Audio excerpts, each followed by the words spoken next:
250-meter, 43-degree banked wooden velodrome.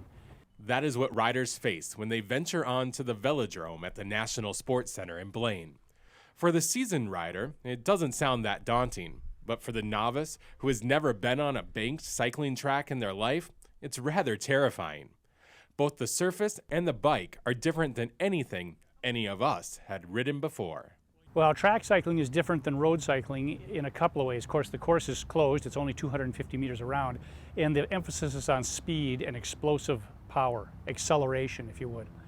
That requires riders to be very powerful, and because the bicycles only have one gear with no brake, they have to have the power to overcome that gear. They then have to have the leg speed to stay with the gear and make it go faster and faster. After some friendly reassurances about falling, If we go through the steps properly, there shouldn't be much problem with that. and some helpful reminders, Mostly just go fast. Speed is your friend out here. It's centripetal force that holds you up on the banking. With speed, you have the momentum necessary to create that force, which sticks you to the banking. Without it, you have to come back down to the apron. we were suiting up and getting on the bikes. First, a nice and easy ride around the infield. Are you ready? I think so. Where's the optimal place to put my hands? Because this is weird. Right down there. Okay. It's a ways down. Yep. Just kind of relax. And keep your head up Oh dear. and roll. It's just a bike after all.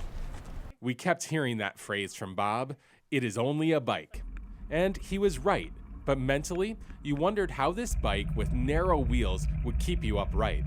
After a few laps around the infield, we made our way onto the apron of the Velodrome track.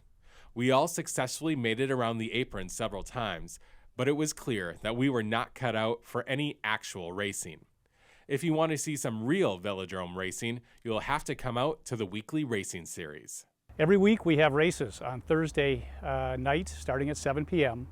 We have about 12 different races. We race 4 different categories or ability levels of riders. They each have 3 races, sometimes a few extra heats to get into the finals. So it's at least 12 to 15 races every Thursday from 7 to about 10 p.m.